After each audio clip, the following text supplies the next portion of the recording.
Hello everyone. Judicial process वरील या लेक्चरमध्ये आपण बघणार आहोत limitations and criticism of judicial creativity. Judicial creativity काय असते, कशा पद्धतीने जजेस केस डिसाइड करत असताना क्रिएटिव्हिटी वापरतात, हे आपण या आधीच्या लेक्चर्समध्ये डिस्कस केलेलं आहे. त्याचबरोबर चेंज आणि स्टॅबिलिटी इन लॉ हा टॉपिक सुद्धा आपण डिस्कस केलेला आहे. कार्डिझोची थिअरी जेव्हा आपण बघितली होती तेव्हा जर तुम्हाला आठवत असेल, दोन प्रकारच्या केसेस कार्डिझोनं सांगितल्या होत्या, हार्ड केसेस आणि इझी केसेस. इझी केसेस मध्ये काय असतं की स्ट्रिक्ट इंटरप्रिटेशन होतं, फक्त तिथे एक फॉर्म्युला सारखं आपल्याला लिगल प्रिन्सिपल लावायचं असतं, डिडेक्टिव्ह रिझनिंग असतं, प्रिन्सिपल मधून आपल्याला प्रिन्सिपल फॅक्ट्सला लावून आपल्याला एक कन्क्लुजन काढायचं असतं.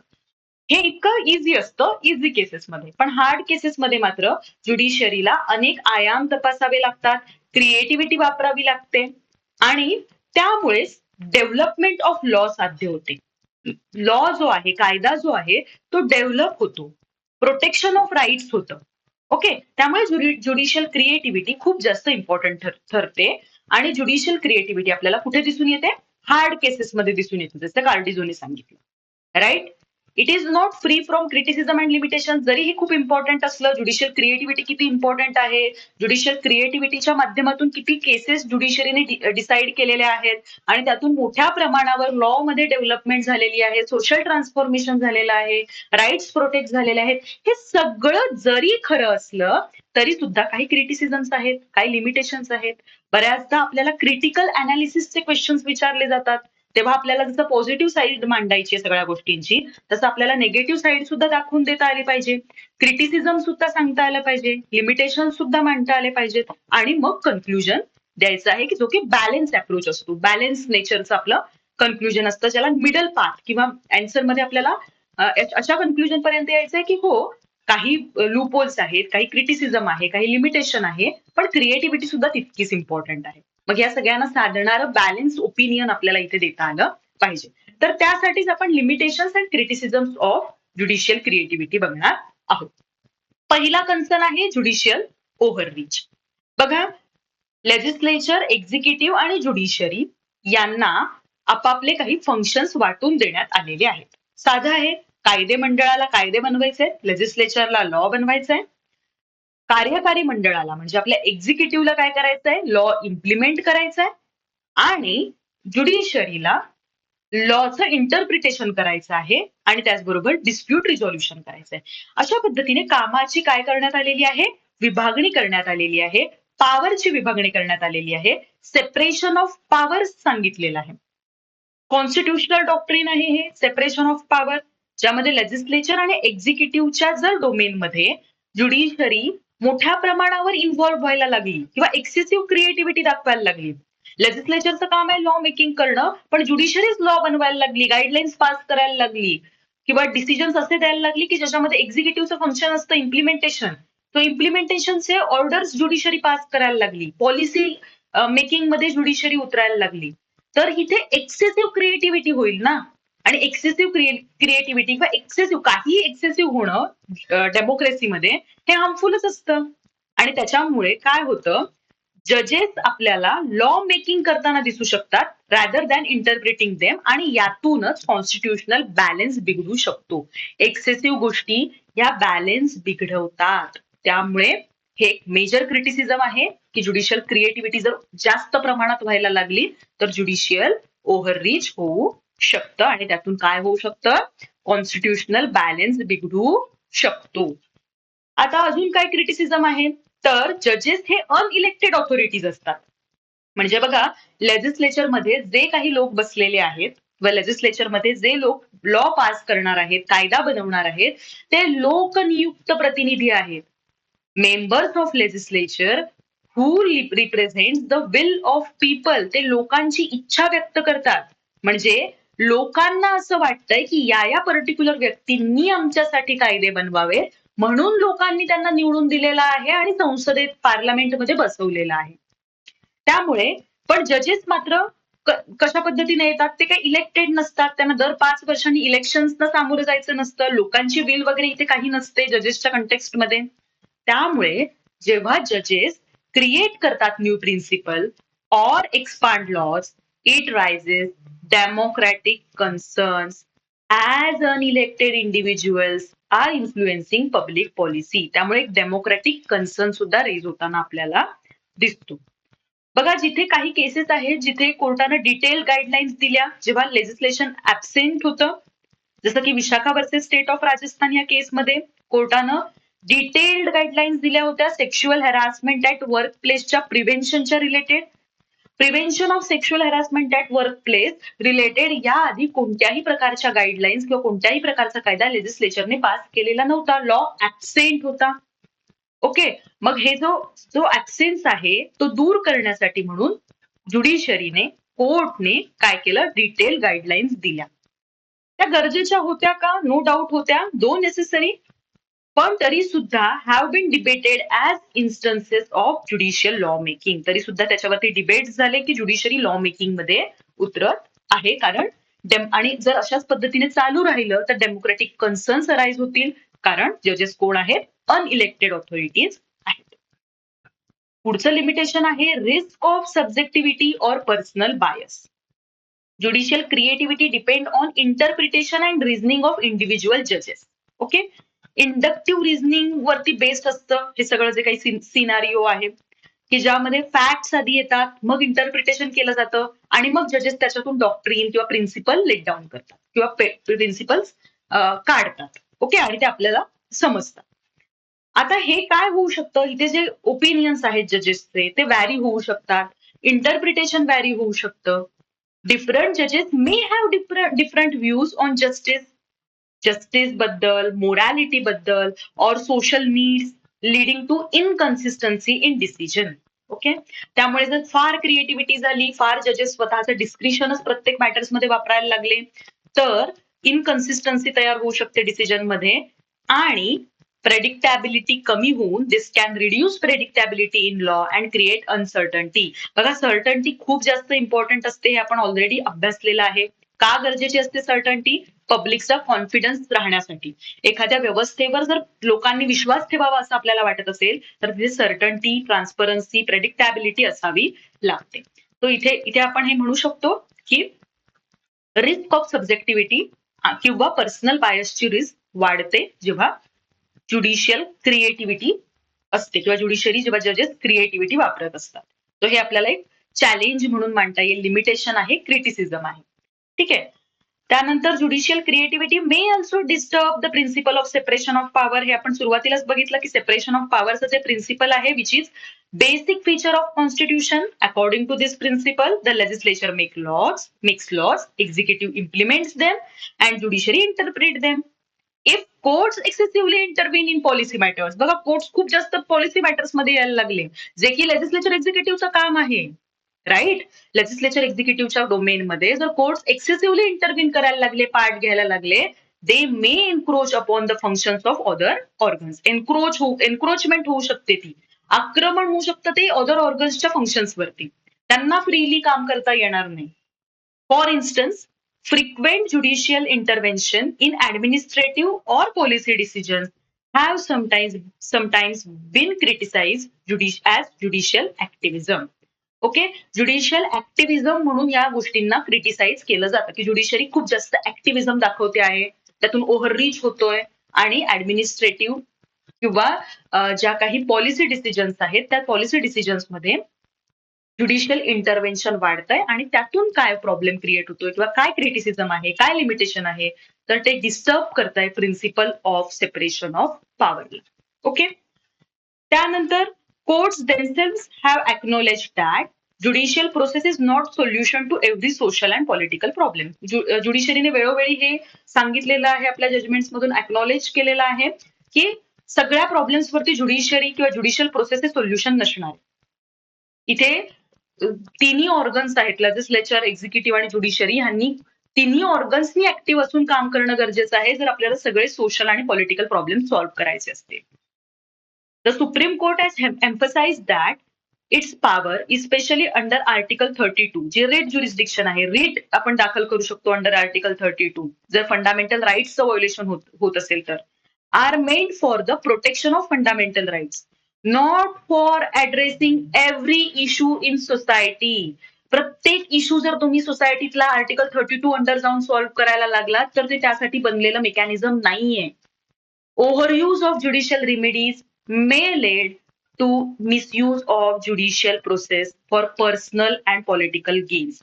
पर्सनल आणि पॉलिटिकल गेन साठी ज्युडिशियल प्रोसेसचं मिसयूज वाढू शकतं जर एक्सेसिव्ह ज्युडिशियल प्रोसेस वापरली गेली. प्रत्येक सोशल, पॉलिटिकल, इकॉनॉमिक सगळे इश्यूज जर फक्त ज्युडिशरीच सॉल्व्ह करणार असं जर आपण म्हणायला लागलो तर तिथे मात्र ओव्हरयूज होऊ शकतो. आणि जसं मी सांगितलं की ओव्हरयूज कुठल्याही गोष्टीचा हा त्या सिस्टीमला डिस्टर्ब करणार असतो, बॅलन्सला डिस्टर्ब करणार असतो आणि कोर्ट्सवरचं बर्डन सुद्धा या केसमध्ये वाढू शकतं किंवा वाढतं rather, there by burdening the courts. आणि ज्युडिशियल प्रोसेस मध्येच सगळा विश्वास ठेवल्यामुळे किंवा ज्युडिशरीत सगळे निर्णय घेईल असं म्हटल्यामुळे कोर्ट्सवरचं बर्डन आपल्याला वाढताना दिसतं. आता अजून एक प्रॅक्टिकल लिमिटेशन आहे ते म्हणजे courts lack the institutional capacity and expertise. बघा, कोर्टाकडे तेवढी इन्स्टिट्यूशनल कॅपॅसिटी नाहीये किंवा एक्सपर्टीज पण नाहीये की जे डील करू शकतील complex policy matters such as economic planning, okay, environmental regulations, administrative governance. बघा, या रिलेटेड एक्सपर्टीज असणारे लोक एक्झिक्युटिव्ह मध्ये आहेत किंवा लेजिस्लेचर मध्ये सुद्धा अशा पद्धतीचे लोक काम करू शकतात. पण कोर्टाकडे मात्र तशा पद्धतीची एक्सपर्टीज असेलच असं नाही. यासाठी काय लागतं तर डिटेल्ड रिसर्च लागतो, डेटा लागतो, टेक्निकल नॉलेज लागतं. डेटा कोणाकडे आहे? लेजिस्लेचर एक्झिक्युटिव्हकडे हा डेटा असणार आहे. टेक्निकल नॉलेज वाले लोक सुद्धा या ऑर्गन्सकडे असू शकतात, असतील. ओके, त्यामुळे काय होऊ शकतं, जर ऍब्सेन्स असेल जज कोर्ट्सकडे, ज्युडिशरीकडे, तर मात्र इथे प्रॉब्लेम होऊ शकतो, which are better handled by legislature and executive. त्यामुळे हे जे काही detailed research, data, technical knowledge ह्या ज्या काही गोष्टी लागतात पॉलिसी मेकिंगसाठी, पॉलिसी डिसिजनसाठी, त्या एक्झिक्युटिव्ह आणि लेजिस्लेचरकडे असतात बऱ्यापैकी आणि त्यामुळे ते बेटर हँडल करू शकतात rather than courts or judiciary. Thus, while judicial creativity is essential, it must be exercised with self-resistant responsibility and respect for constitutional boundaries. Okay, judicial creativity खूप महत्वाची आहे, मान्य आहे, पण तरी सुद्धा सेल्फ रेजिस्टंट ठेवला पाहिजे. कोर्टने सुद्धा आपल्याला थोडंसं रिस्ट्रिक्ट केलं पाहिजे काही डिसिजन्स मध्ये, काही गोष्टींमध्ये खूप जास्त पॉलिसी मेकिंग मध्ये नाही उतरलं पाहिजे. रिस्पॉन्सिबिलिटी समजून घेतली पाहिजे प्रत्येक ऑर्गनने. प्रत्येक वेळेसच ज्युडिशरीला पुढे येऊन गोष्ट सांगाव्या लागतात लेजिस्लेचर एक्झिक्युटिव्हला, तर ते बरोबर नाहीये. आणि कॉन्स्टिट्युशनल बाउंड्रीजचा एकमेकांच्या रिस्पेक्ट केला पाहिजे. तर यातून काय होईल, ensuring that it does not undermine democratic principle and institutional balance. त्यामुळे यातून काय होईल, डेमोक्रॅटिक प्रिन्सिपल्स पण मेंटेन राहतील आणि इन्स्टिट्यूशनल बॅलन्स सुद्धा प्रोटेक्ट होणार आहे. डेमोक्रॅटिक प्रिन्सिपल प्रोटेक्ट होतील आणि इन्स्टिट्यूशनल बॅलन्स मेंटेन राहू शकतो. ज्युडिशियल प्रोसेस ही एक dynamic, evolving and multifaceted mechanism आहे that plays a central role in administration of justice. Okay, it is not limited to mere application of law but involves interpretation. आपण हे सगळं बघितलंय ना की काय काय असतं ज्युडिशियल प्रोसेसमध्ये. इंटरप्रिटेशन असतं, रिझनिंग असतं, लिगल रिझनिंग आपण बघितलंय, क्रिएटिव्ह अडॅप्शन असतं of legal principles to suit changing social conditions. Changing social कंडिशन्सला जे सूट होईल ते अडॅप्ट करत जाणं हे सुद्धा ज्युडिशियल प्रोसेसमध्ये घडत असलेलं आपल्याला दिसून येतं. त्यामुळेच ही प्रोसेस डायनॅमिक बनते, इव्हॉल्विंग बनते. लॉचं इव्हॉल्युशन ज्युडिशियल प्रोसेसच्या माध्यमातून होतं. समाजाच्या ज्या काही बदलत्या गरजा आहेत त्या गरजांना टॅकल करण्यासाठी, त्या गरजांबरोबर डील करण्यासाठी म्हणून एक लिगल रिझनिंग, क्रिएटिव्ह अडॅप्शन आपल्याला इथे दिसून येतं.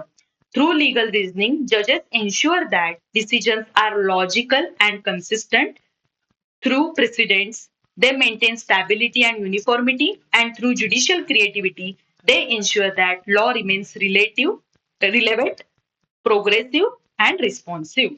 ओके, लिगल रिझनिंग मध्ये जजेस लॉजिकल आणि कन्सिस्टंट पण राहतात. प्रेसिडेंटच्या माध्यमातून, प्रेसिडेंट म्हणजे आधीच्या केसेस डिसाईड झालेल्या आहेत त्या नेक्स्ट केसेसमध्ये वापरणं, जिथे की सिमिलर फॅक्ट्स आहेत आणि सिमिलर लिगल प्रिन्सिपल आहे.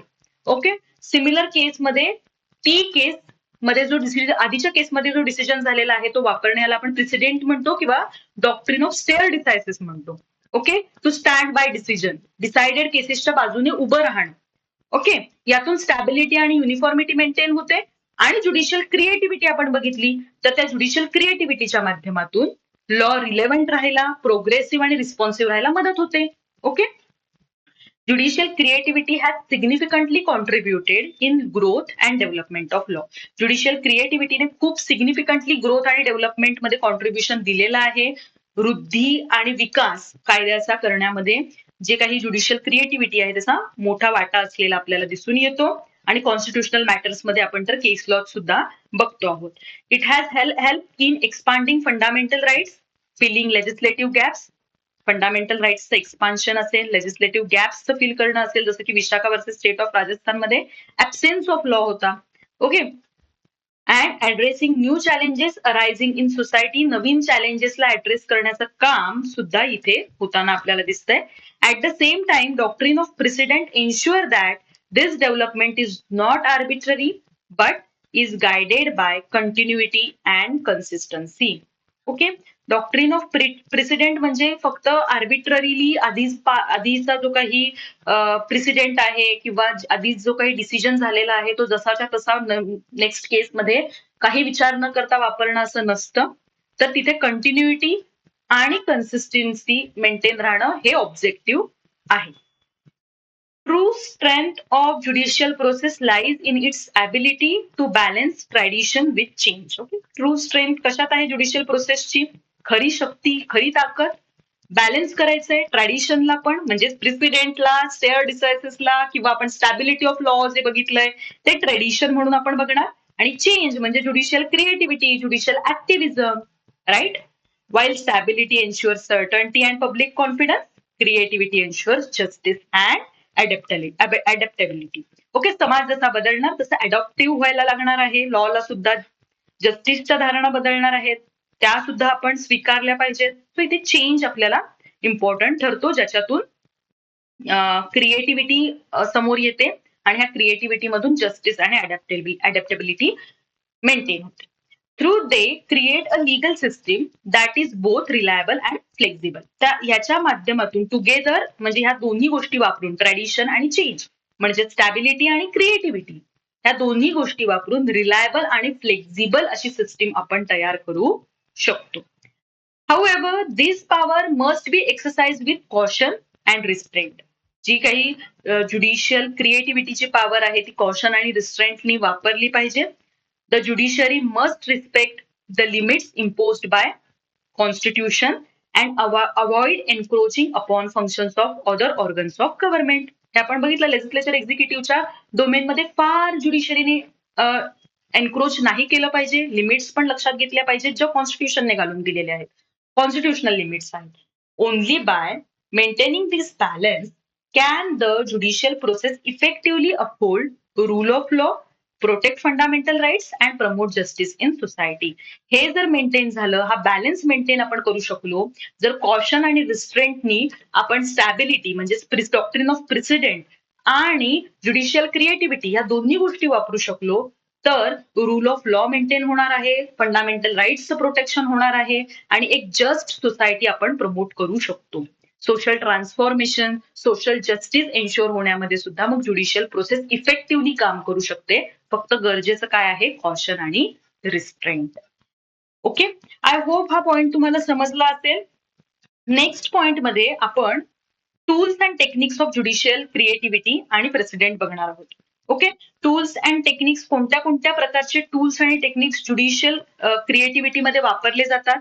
म्हणजे न्यायालय जेव्हा क्रिएटिव्हिटीचा वापर करून डिसिजन्स देतात तेव्हा काय प्रकारे ते क्रिएटिव्हिटी वापरतात. आणि प्रेसिडेंट म्हणजे क्रिएटिव्हिटीच्या ऑपोजिट आपण जे बघितलं की एक प्रकारे स्टॅबिलिटी आणि कन्सिस्टन्सी मेंटेन करण्यासाठी प्रेसिडेंट काम करत असतं. सो नेक्स्ट लेक्चर मध्ये आपण बघूया tools and techniques of judicial creativity and president. Okay, thank you.